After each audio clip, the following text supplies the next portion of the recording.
नाजरीन, इस time United Nations general assembly का 75वां इजलास जारी है। इस इजलास में दुनिया के सरबराहान ने अपनी अपनी स्पीचेस या तकरीर करनी थी। इस हवाले से जो दो इंतहाई अहम तकरीरें थी वो थी कल होने वाली वज़ीर आज़म पाकिस्तान इमरान खान की स्पीच और आज जो नरेंद्र मोदी ने स्पीच की है यूनाइटेड नेशंस जनरल असम्बली में। तो ये वीडियो इन दोनों स्पीचेस का कंपैरिजन है कि क्या अप्रोच इस्तेमाल की गई है from the Indian prime minister और from Pakistan prime minister Imran Khan की जानिब से, और इन दोनों स्पीचेस का एक कंपैरिजन है इस वीडियो के अंदर किन इश्यूज के ऊपर और किस अप्रोच के साथ इन दोनों लीडर्स ने दुनिया को मुखातिब किया है।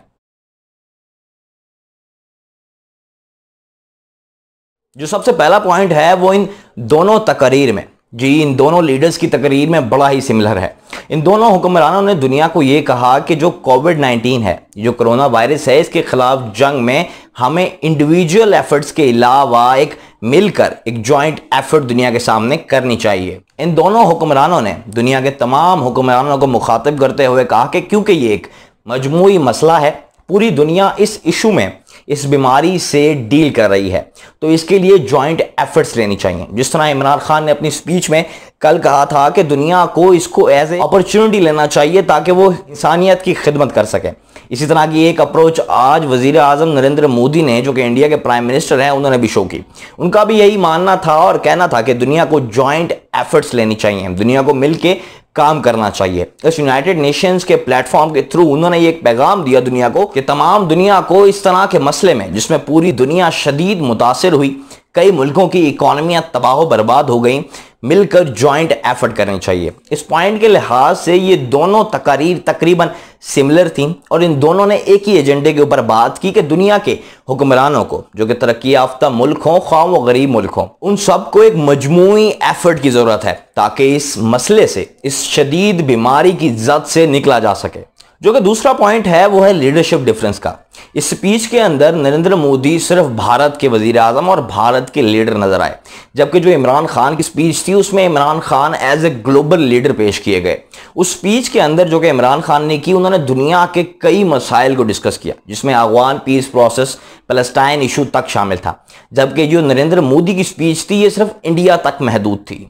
तो जो वजीर आज़म इमरान खान की स्पीच थी वो एज ए ग्लोबल अप्रोच के तौर के ऊपर ली गई, यानी कि उनका मकसद ये था कि दुनिया के इश्यूज को वर्ल्ड लीडर्स के सामने एड्रेस किया जाए, और उन्होंने उन तमाम इश्यूज को बड़ी ही डिटेल से डिस्कस किया यूनाइटेड नेशंस जनरल असम्बली के सामने। जबकि दूसरी जानिब जो नरेंद्र मोदी थे, इनकी स्पीच के मेन पार्ट्स में सिर्फ इंडिया के इंटरनल इश्यूज को ही डिस्कस किया गया। इस पॉइंट ने यह वाजे कर दिया कि इन दोनों लीडर्स में कितना फर्क है। एक लोकल इंडिया का लीडर है जिसका मकसद हिंदुत्व को प्रमोट करना है और जो हिंदुइज्म के ऊपर बिलीफ रखता है, और दूसरी जानिब इमरान खान है जो कि ग्लोबल इश्यूज के ऊपर बात करते हैं, मुस्लिम इश्यूज के ऊपर बात करते हैं। और इस पॉइंट के हिसाब से इमरान खान ज्यादा बेहतर और ज्यादा बड़े लीडर के तौर के ऊपर सामने आए हैं as compare to Narendra Modi. तीसरा पॉइंट है इनके एनालिसिस में, वो ये है कि नरेंद्र मोदी ने वुमेन राइट्स की बात की अपने मुल्क के अंदर, कि किस तरह से जो वुमेन एंटरप्रेन्योरशिप है उसके ऊपर काम हो रहा है और किस तरह से जो औरतों के हकूक है वो काफी बेहतर तरीके से औरतों को मिल रहे हैं अब भारत के अंदर।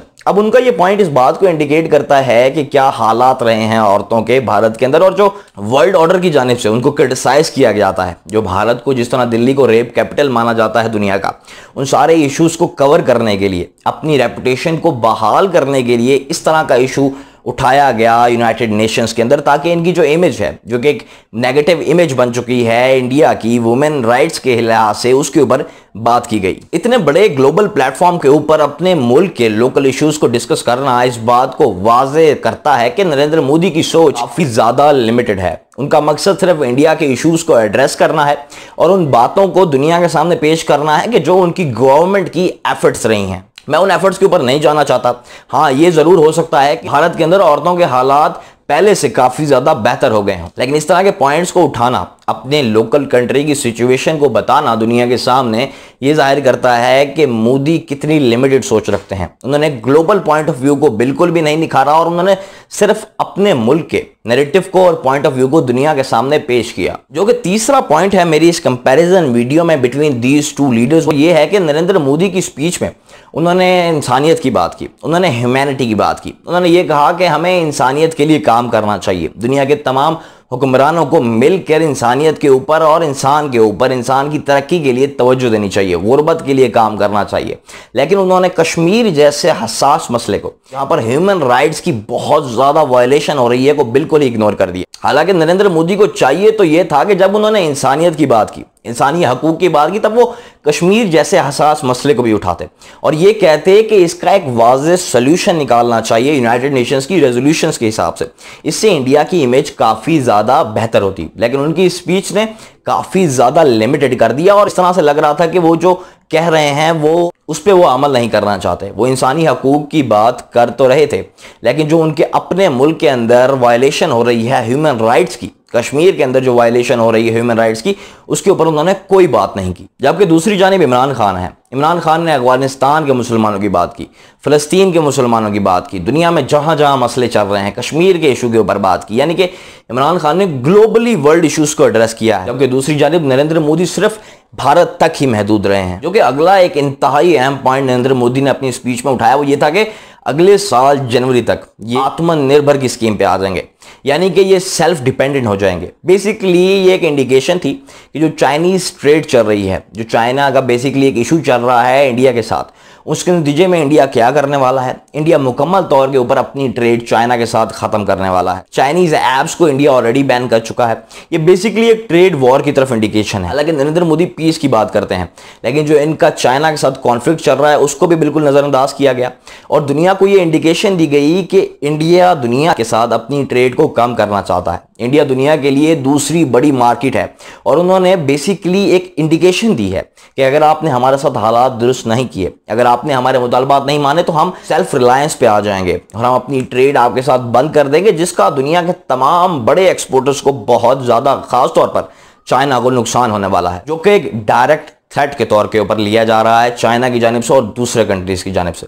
जबकि दूसरी जानिब पाकिस्तान के वज़ीर आज़म की स्पीच में इस तरह की कोई बात नहीं की गई। जो अगला इंतहाई अहम पॉइंट था इस स्पीच का वो ये था कि इन्होंने ये बात की कि जो इंडो रीजन है, जो कि ये रीजन है, इस सारे रीजन में पीस की बात की, अपनी नेबरहुड पॉलिसी के ऊपर डिस्कस किया, लेकिन उन्होंने पाकिस्तान और चाइना को कोई डायरेक्ट जिक्र नहीं किया। ये भी उनकी स्पीच में एक बहुत बड़ा फ्लॉ था। लग ये रहा था कि कोई एक आम सी स्पीच लिख के दी गई थी वज़ीर आज़म नरेंद्र मोदी को, जिसका मकसद सिर्फ ये था कि एक खाना पूरी की जाए, यानी कि एक वन लाइनर इश्यूज के ऊपर बात की जाए। कोई डिटेल डिस्कशन नहीं थी नरेंद्र मोदी की स्पीच के अंदर, जो कि बिल्कुल वाज़े तौर के ऊपर नजर आ रहा था। नरेंद्र मोदी ने रीजन के अंदर पीस की बात की, हालांकि जो ग्राउंड रियलिटी है वो इसके बिल्कुल ऑपोजिट है। चाइना के साथ इंडिया का इशू, कॉन्फ्लिक्ट चल रहा है। दूसरी जानिब पाकिस्तान के साथ भी एक लॉन्ग स्टैंडिंग इशू है, जो LOC के ऊपर बार बार इश्तियाल अंगेजी की जाती है, फायरिंग की जाती है। हाँ, वो दोनों तरफ से होती है, पाकिस्तान की तरफ से भी की जाती है और भारत की तरफ से भी की जाती है। लेकिन नरेंद्र मोदी को यह चाहिए था कि इश्यूज को बहुत वाज़े और बेहतर अंदाज में दुनिया के सामने प्रेजेंट करते, यानी कि प्रेजेंटेशन के मामले में इमरान खान सबकत ले गए हैं नरेंद्र मोदी से। जो अगला इंतहाई अहम इंपॉर्टेंट पॉइंट था वो था क्लाइमेट चेंज। नरेंद्र मोदी ने कोई वाज़े पॉलिसी नहीं दी दुनिया के सामने और कोई एग्जाम्पलरी, यानी कि एग्जाम्पल से लीड करने वाली तो खैर सिचुएशन ही नहीं बनती। जबकि दूसरी जानिब वज़ीर आज़म इमरान खान है। वज़ीर आज़म इमरान खान ने पाकिस्तान के अंदर बिलियन ट्रीज मंसूबा चलाया, जिसका मकसद ये था कि बिलियन ट्रीज लगाए जाएंगे। ये इनकी गवर्नमेंट की बड़ी पुरानी पॉलिसी है। जब से ये KPK में गवर्नमेंट में थे तब से ये इसके ऊपर काम कर रहे हैं और जब इनकी पाकिस्तान में फेडरल में गवर्नमेंट आई तो इन्होंने इसको मजीद बूस्ट किया। पाकिस्तान क्लाइमेट चेंज के हवाले से दुनिया में काफ़ी ज़्यादा काम कर रहा है, जबकि इन मानों में भारत पाकिस्तान से काफ़ी ज़्यादा पीछे है। हाँ, भारत एक बहुत बड़ा मुल्क है और इतने बड़े मुल्क को संभालना, क्लाइमेट चेंज जैसे इश्यूज को डील करना मुश्किल है, लेकिन उनके पास रिसोर्सेज भी पाकिस्तान से काफ़ी ज़्यादा हैं। तो एक ओवरऑल कंपैरिजन के हिसाब से नरेंद्र मोदी की ये स्पीच एक आम सी स्पीच थी, एक वन लाइनर स्पीच थी। इसने दुनिया के इश्यूज को खातर खां एड्रेस नहीं किया। हाँ, वैक्सीन के हवाले से भारत के वज़ीर आज़म ने ज़रूर बात की, लेकिन इस तरह के दावे कई दूसरे ममालिक भी कर चुके हैं कि वो कोरोना की वैक्सीन सबसे पहले देंगे और इसके ऊपर ट्रायल्स रशिया में भी जारी हैं, अमेरिका में भी जारी हैं। ये आने वाले साल तक ही दुनिया के सामने आ सकेगी। तो इसकी स्पीच काफ़ी हल्की स्पीच थी और वज़ीर आज़म इमरान खान दुनिया के सामने और पूरी मुस्लिम उम्मत के सामने एज ए ग्लोबल लीडर के तौर के ऊपर ज़ाहिर आए हैं, जबकि नरेंद्र मोदी सिर्फ भारत के लीडर हैं। ये बात वाज़ेह हो चुकी है, सिर्फ हिंदुओं के लीडर हैं, ये बात भी बिल्कुल क्लियर एंड कट आ चुकी है दुनिया के सामने उनकी स्पीच के थ्रू और उनकी अप्रोच के थ्रू। तो ये थी मेरी आज की वीडियो। मैंने कोशिश की कि एक अनबायस्ड ओपिनियन इन दोनों स्पीचेस के हवाले से आपके सामने रखूं। अगर आपको मेरी राय से इत्तेफाक नहीं है तो प्लीज मुझे अपनी राय के बारे में जरूर बताइएगा। अगली वीडियो तक के लिए अल्लाह।